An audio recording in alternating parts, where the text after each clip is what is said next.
వెండితెర వైభవం ఛానల్కు స్వాగతం. విజయ వారి చంద్రహారం ప్రతిష్టాత్మక చిత్రం. నిర్మాతలు బి. నాగిరెడ్డి, చక్రపాణి అత్యధిక ధన వ్యయంతో నిర్మించారు. సుమారు 3 ఏళ్ల పాటు నిర్మాణం జరుపుకుంది. 25 లక్షల రూపాయలు ఖర్చు చేశారు. నందమూరి తారక రామారావు, జూనియర్ శ్రీరంజని, సావిత్రి, ఎస్వి రంగారావు ముఖ్య నటవర్గం. చంద్రహారం విడుదల కోసం ప్రేక్షకులు ఎంతగానో ఎదురు చూడవలసి వచ్చింది. కమలాకర కామేశ్వరరావు ఈ సినిమా ద్వారా దర్శకునిగా పరిచయమయ్యారు.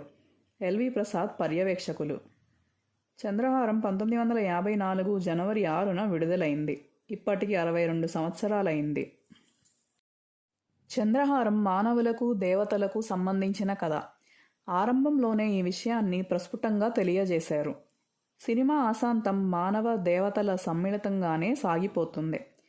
చందన రాజ్యానికి చంద్రచూడుడు పాలకుడు. ఆయనకు చాలా కాలం సంతానం ఉండదు. ఎట్టకేలకు చంద్రదేవుని వరప్రసాద ఫలితంగా చందనరాజు జన్మిస్తాడు. పుట్టకతోనే అతని మెడలో చంద్రహారం ఉంటుంది. చంద్రహారం మహిమను రాజగురువు వెల్లడిస్తాడు. చందనరాజు ప్రాణం చంద్రహారంలో కలదని, ఆ చంద్రహారం పోతే అతని ప్రాణం పోయినట్లేనని వివరిస్తాడు. చందనరాజు ఎట్టకేలకు తన ఊహాసుందరి గౌరీని పెళ్లాడుతాడు. సతీ మాంగల్య ప్రభావం వల్ల గండాలన్నీ గట్టెక్కుతాయి. దేవకన్య కుయుక్తులు ఫలించవు. విజయాధినేతలు ఎంతో దక్షతతో చంద్రహారం తీశారు. ముఖ్యంగా మార్కస్ బార్ట్లే తాంత్రిక ఛాయాగ్రహణం అద్భుతంగా ఉంటుంది. 2 నృత్య సన్నివేశాలు, చంద్రుడు కలువల నృత్యం, ఇంద్రసభలో దేవకన్యల నృత్యం మైమరిపింపజేస్తాయి. ఘంటసాల సంగీతం, పింగళి రచన అలరిస్తాయి. ఈ సినిమాలో కథానాయకుడి సాహసాలు ఉండవు. కథాగమనం అంతా మానవాతీత శక్తుల ప్రభావం వల్లే సాగుతుంటుంది. అదే పెద్ద లోపం. ఎన్టీ రామారావు, రేలంగి, సావిత్రి తమ పాత్రల్లో చక్కగా రాణించారు. జోగారావు పోషించిన నిక్షేపరాయుని పాత్ర విశిష్ట సృష్టి. శ్రీరంజని నటన మహిళలను ఆకట్టుకుంటుంది. గోఖలే, కళాధర్ల కళాదర్శకత్వం ప్రశంసార్హం. విజయ సంస్థలో ఎన్టీ రామారావు నెల జీతంతో చేరారు. అదేవిధంగా ఎల్వి ప్రసాద్ 4 సినిమాలు చేసేందుకు అంగీకరించారు. ఈ నేపథ్యంలో చంద్రహారం, పెళ్లి చేసి చూడు సమాంతరంగా చిత్రీకరణ జరుపుకున్నాయి.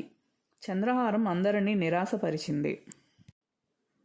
ఈ చిత్రంలో నందమూరి తారక రామారావు, ఎస్వి రంగారావు, రేలంగి, శ్రీరంజని, సావిత్రి, జోగారావు, వల్లూరు బాలకృష్ణ, పద్మనాభం, రేలంగి, సూర్యకాంతం, ఋష్యేంద్రమణి, దొరైస్వామి, కెవిఎస్ శర్మ తదితరులు నటించారు.